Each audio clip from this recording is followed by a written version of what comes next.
केंद्र सरकार हर कोशिश कर रही है किसी तरीके से उनकी आवाज को दबाया जाए। 1000 से ज्यादा जगह छापे डाले जा चुके हैं, 1 रुपए की बरामदगी नहीं हुई। प्रधानमंत्री जी को मालूम है कि अब जाने का समय आ गया है। जैसा कि आप सब लोगों को जानकारी मिली होगी कि आज सुबह से आम आदमी पार्टी के वरिष्ठ नेता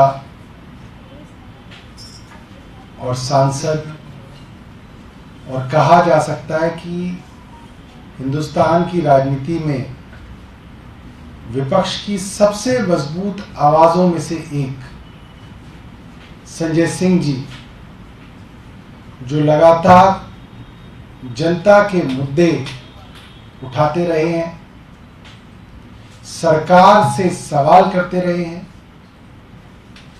संसद के अंदर चाहे प्रधानमंत्री हो चाहे गृह मंत्री हो, सबसे उन्होंने जनता से जुड़े हुए सवाल पूछे।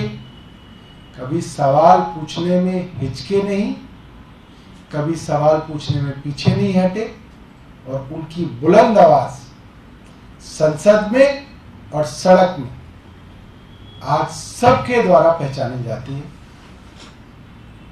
जैसा कि उन्होंने पहले भी बताया था, केंद्र सरकार हर कोशिश कर रही है किसी तरीके से उनकी आवाज को दबाया जाए।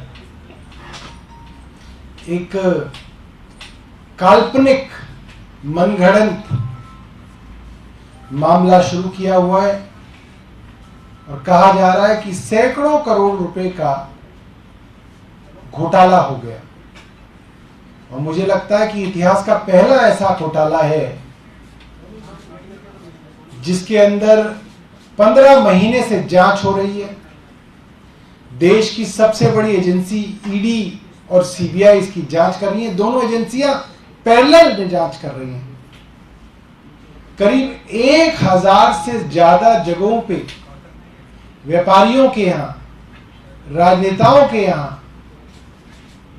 बिजनेस हाउसेस के अंदर, कारोबारियों के यहां छापे डाले जा चुके हैं। अब तक 1 रुपए की भी गैर कानूनी तरीके से बरामदगी नहीं हुई, 1 रुपए की भी। ये बहुत बड़ी बात है। इतना बड़ा तथाकथित घोटाला हुआ, इतने सारे लोग इन्वॉल्व थे कि 1000 जगह तो आपने छापे डाल दिए, और कहीं पे आपको एक इनक्रिमिनेटिंग एविडेंस नहीं मिला अभी तक। 1 रुपए की आपकी बरामदगी नहीं हो पाई, और आप कह रहे हैं कि ये पैसा आया और ये पैसा गायब हो गया कहीं पे। ये कैसे संभव है? पैसा चलता है तो अपनी ट्रेल छोड़ता है। ये कैसा घोटाला है जो बिना ट्रेल के घोटाला चल रहा है? 1000 से ज्यादा जगह छापे डाले जा चुके हैं, 1 रुपए की बरामदगी नहीं हुई। अब संजय सिंह जी के घर पे छापा डाला गया है। मैं अभी बता रहा हूं आपको, 1 रुपए की हेराफेरी नहीं मिलेगी, मगर ईडी जब निकलेगी तो कहेगी हमें कुछ चीजें प्राप्त हुई हैं, हमने जो है कंप्यूटर और मोबाइल फोन ले लिए हैं, उसके अंदर काफी कुछ है। ये बात ईडी हर बार सोर्सेस के तहत प्लांट करती है, निकलता उसमें कुछ नहीं है। क्योंकि अगर कुछ निकला होता तो अब तक इतनी सारी चार्जशीट, 1000 पन्ने की चार्जशीट ईडी दायर कर रही है, उसमें कुछ तो होता कि इन मनीष सिसोदिया जी के घर से ये मिला था, इनके घर से ये मिला, इनके घर से ये मिला। कोई चार्जशीट के अंदर नहीं है कि किसके घर से क्या मिला, क्या इनक्रिमिनेटिंग मिला। सिर्फ और सिर्फ कारण ये है कि अब भारतीय जनता पार्टी की केंद्र सरकार जा रही है। प्रधानमंत्री जी को मालूम है कि अब जाने का समय आ गया है, और जो डेस्परेट स्टेप्स होते हैं, आखिरी के मौके पे किसी तरीके से कुछ हो जाए, कुछ बच जाए, कुछ हमला करके कुछ मामला बन जाए उनका, वो फिलहाल किया जा रहा है।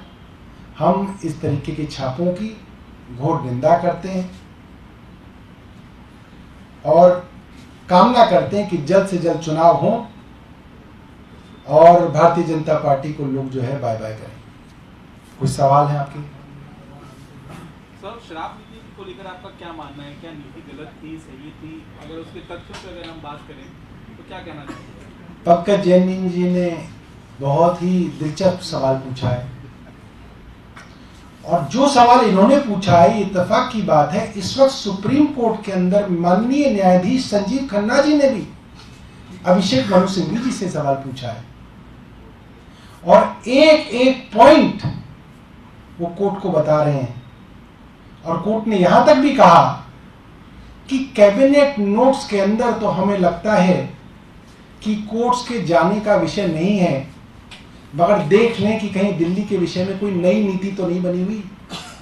यानी कि कोर्ट ने भी मोटे तौर पे वर्बली ये बात कही। और जहां तक इस एक्साइज पॉलिसी का सवाल है, इस एक्साइज पॉलिसी के बारे में अभी अभी कोर्ट में कहा गया कि ये पॉलिसी 3 मिनिस्ट्रीज द्वारा वेट की गई।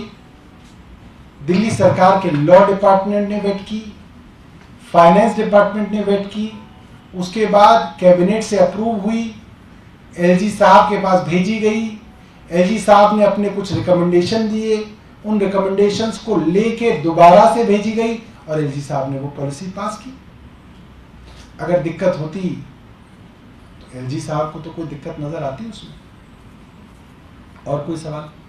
सर, बीजेपी ने प्रेस कॉन्फ्रेंस की है, गौरव भाटिया ने, उन्होंने एक चीज़ कही है कि बायां हाथ दायां हाथ दोनों ही जांच के घेरे में हैं अरविंद केजरीवाल के, और ये पहले मुख्यमंत्री हैं जो अपने घर पर इस तरीके से लेन देन की बात के लिए मीटिंग रखते हैं और कड़ियां से कड़ियां जोड़ रही हैं, हथकड़ी केजरीवाल तक पहुंच। असल में गौरव भाटिया जी उस वक्त समाजवादी पार्टी में थे। पहली बार हिंदुस्तान में हुआ था, भारतीय जनता पार्टी के राष्ट्रीय अध्यक्ष श्री बंगारू लक्ष्मण जी तहलका टेप्स के अंदर देश का रक्षा का सौदा करते हुए, कैश पकड़ते हुए कैमरे पे पकड़े गए थे। वो मामला जो था वो देश का पहला था। उस वक्त गौरव भाटिया जी सपा में हुआ करते थे, भारतीय जनता पार्टी को गालियां दिया करते थे, इसलिए वो भूल गए। और कोई सवाल?